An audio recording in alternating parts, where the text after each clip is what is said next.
Welcome to the stream. Let me know how you guys are doing. If this is your first time here, my name is Alex, and if you're interested in electric car related stuff, you're in the right place. So go ahead and click on that subscribe button down there so you don't miss anything moving forward. And this stream is sponsored by EV Annex, and today we are talking about Q3 quarterly results. And there's a lot to talk about. I did a stream yesterday, and it was about what to expect. I'm kind of happy to know that pretty much everything that I was talking about yesterday was exactly what they talked about on their conference call today. I listened in on the whole thing, and there weren't that many surprises, but there was one surprise that I was kind of it was quite interesting because Elon, without even taking questions at first, wanted to address the fact that a lot of journalists covered the layoffs that they had at the company and speculated there were some ulterior motives that the company had to fire those employees. Some were suggesting that it's because they were trying to form the union. Some were suggesting that those employees were fired for some other reasons that are not either legal or ethical or stuff like that. And I have to say that, so Elon literally yelled shame at those reporters. Well, he didn't yell, but he said it was a low integrity journalism. He called them out, and I have to say that I haven't really heard him ever be this upset.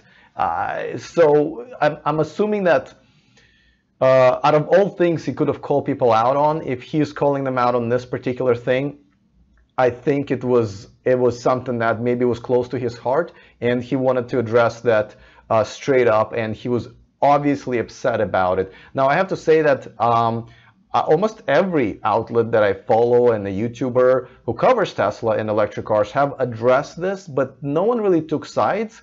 I actually took Tesla's side, and you guys know that I'm not here to please Elon. I'm actually here to please you guys as my viewers by providing you, true information and giving you my true opinion, and also asking you guys for yours.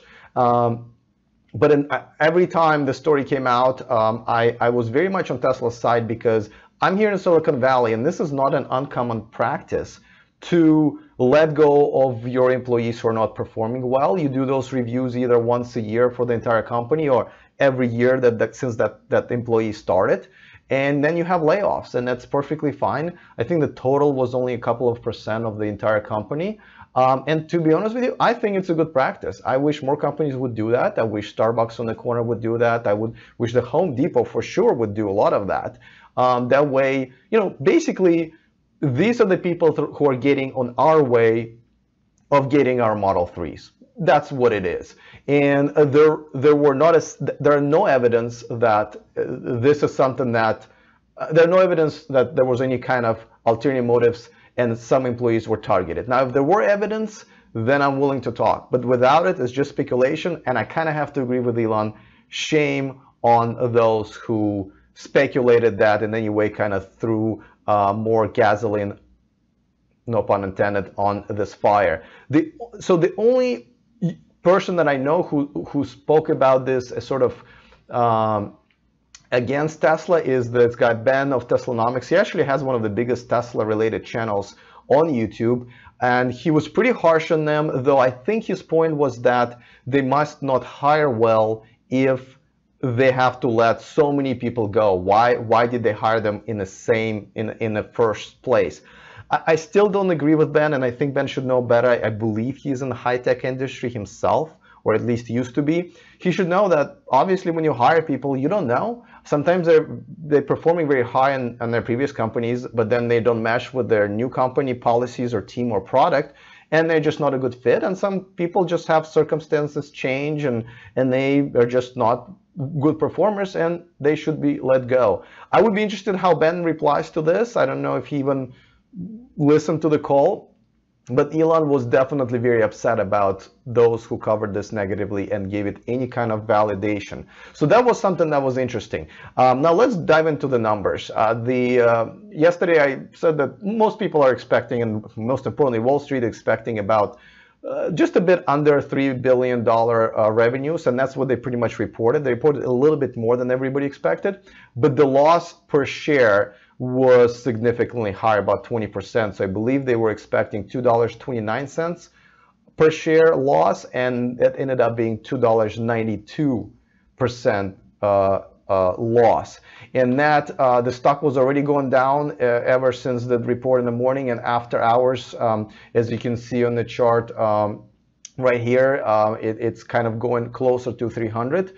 And some people were saying that this is the worst quarterly report that Tesla ever had. I personally disagree. I think, you know, if you look at it, first of all, they started making the Model 3s, and that was the biggest thing. And don't forget, originally they told us they're not going to do it until December. It's only once they unveil it in July, half a year earlier, they said, well, we're going to get to this unrealistic numbers. And I was very harsh on them, saying that was a little silly of Elon to just make those promises. And now they have to go back. And what they're saying, that they basically admitted that they're not going to be able to get to 5,000 cars per week in December. They're pushing it all the way to the end of the first quarter. So we're talking about late March, and that's where they're going to, hoping to actually produce 5,000 per year, 5,000 per week. And that's fine. You know, it's in a bigger grand of things scheme of things is not that big of a deal, because the cars out there, we are here. I see a Model 3 on the street every other week or so now. And so they're here, and that's a big deal that they are here.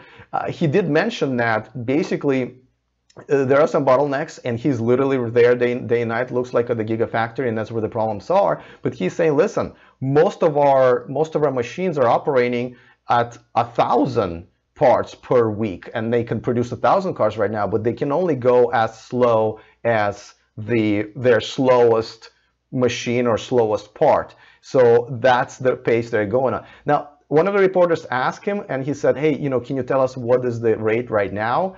And he did everything to not tell us what it is. I think rightfully so. He said, listen, if I tell you what we did this week, it means nothing in terms of what we're going to do next week, because things change so fast, and it's kind of hard to estimate when we make these cars. Like we made some of the parts this week and other parts next week. So when did this car really come around? So I think he's okay with that. I mean, like he's okay not telling us. He said that by the end of the year he'll start giving those numbers. So it's fair enough. He also addressed an issue of well. Let's talk a little bit more about Model 3. So they did update the numbers. So they actually didn't sell 260. They sell 222, which is even less than they promised. But he did point out that, hey guys, we actually had the record sales for Model S and Model X, and those are doing very well. And we're going to continue doing very well. So it's a good quarter. I think it's a great quarter. I mean, yeah, the numbers are not the greatest, but look, they're doing it. The Model 3 is out there, they're on the road, they're doing it, and yes, we'll get them a little bit later, which by the way reminds me, so this is the email that I received. I'm sure all of you guys received who are on the reservation list. As you can see right here, it basically is saying thank you for reserving the car, and that they are going to be delivered a little bit later than we promised. Just kind of a short email. And they basically said that they're basically admitting that it's going to be pushed a little bit back. So I mean, I thought it was a nice email, but and this is, by the way, one of Model 3s that I've seen. This is at the factory, and I think I've seen total 20 or 30 Model 3s. So that's kind of real for me. I don't know if any of you guys have seen. Well, by the way, let me know in the chat if you guys have seen the Model 3. So I say just the fact that they put them on the road is already a big win. And yes, Gray, you're right. 10 million in debt, 3.5 billion in cash, but they're saying they're going to end up the year, I think, with only about $1 billion in cash, which is okay, because I mean, they got to spend all this money, and they've raised a lot of money this year to create the assembly for the Model 3. Oh, another good point that he made, actually, he said, listen, Well, one reporter asked him, he said, listen, you said this car is going to be very simple to make. Why are you having all these problems that you know, compared to Model S and Model X? And Elon says a very interesting thing. And again, I wish he would say that before this comes out, right? But he said something interesting. He said, listen, it's an easy car to make once we're making it, but we're not fully automated to make it. And the reason it's easy is because all of this robots, all of this machine, all this processes are going to be in place, and then it's going to be easy. Now it's really, really hard. As a matter of fact, it's harder than the Model S and the Model X because you have to get all this automation right, all these robots right, all these things to go completely 100% right, so it's all automated. So that kind of made sense, but I wish he would have explained that earlier, maybe at the unveiling, maybe on the previous conference call for the Q2, because you know, when he just said, "Oh, it's going to be production hell," you know, that's every, you know, people picked that up because it's kind of a cool saying, but it's you know, this was a more reasonable explanation. Greg Shaw says buy, and I probably don't disagree with him. I don't give financial advice. I'm not qualified, but yes, $300 sounds like probably not bad if we're going to be looking a year ahead. So welcome from Spain, by the way. It looks like so many people are watching from all kinds parts of the world. So that's about Model 3. He also mentioned about Solar City, because people did ask him about Solar City, asking about, hey, when are you going to sort of have the solar products out there? And he gave a kind of a wishy-washy answer, like, well, we're working on it. And he was like, well, my house has a solar roof and it looks great, but he didn't really give any particular estimations, which kind of worrisome, right? Because I was actually excited when I bought Solar City. I thought there would be a lot of great products coming out, and like, by the way, as a referral program, I you know, when I got to the certain level, I ordered the Powerwall just recently, and it looks like they're not even shipping the Powerwall. So I don't know what's going on. You know, solar roof. Also, I didn't get that notification about getting that because of the referral program. So I wish there was a better answer, and the answer he gave was not really good, I thought. And another thing that was asked, and I think I also covered it yesterday, autopilot. The question was asked, hey, looks like other companies are doing a little bit better than you, and looks like they're passing you a little bit in that technology. And Elon did say that, hey, we got the hardware, and this is the hardware that we believe are going to be able to have the autonomous driving with. And he also said one weird thing is, hey, if it's not, we're going to upgrade the hardware in the cars that need it. I know he said that before, so I mean, I know he'll probably be true to his word, but just the fact that they're still not 100% sure it makes me a little bit uneasy. And he said there will be a few features, next level features coming up in the next few months, but that's all he said. He didn't really address the fact that the competition is really catching up, especially, you know, Chevy Bolt and a few other technologies. One guy literally said, hey, I'm here at the NVIDIA conference, or at a conference where NVIDIA is presenting a computer that's like 100 times faster than yours.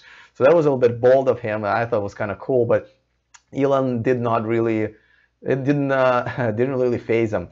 So those were the things that they talked about. Again, you can interpret it many different ways. Yes, Model 3 stuff is disappointing, but on the other hand, don't forget they are ahead of themselves. So it's actually good news that they're on the road, and then they're doing it, and the bottlenecks will be solved. It looks like they figured it out. Is, you know, yesterday I talked about Panasonic CEO pointing out that they are specifically, I guess, have something to do with batteries and not a full automation. God knows if it's really the thing, because Elon did not mention that today, and I think that report is not mentioning it.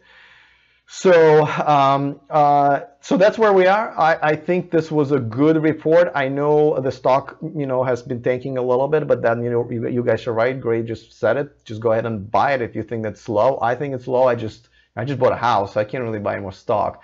Tiboski 78 says, I have a Model 3 reserve that I should be receiving sometime next year, and I'm probably waiting for the dual motor version. Yes, if you're waiting for a dual motor version, you're at least a year away. But if you really want one, it's probably worth waiting for. I have one of my cars as a dual motor version, but I only got it because it increases the range, and judging by the price of the regular one and the dual motor one, it was just a better deal for me. So that's why I got it. All right, guys, I'm gonna sign off. So thank you so much for watching. If you haven't subscribed to my channel yet, please go ahead and click on the subscribe button. And if you have, thank you. But don't forget to click on the bell notification icon down there as well, so you don't miss anything moving forward.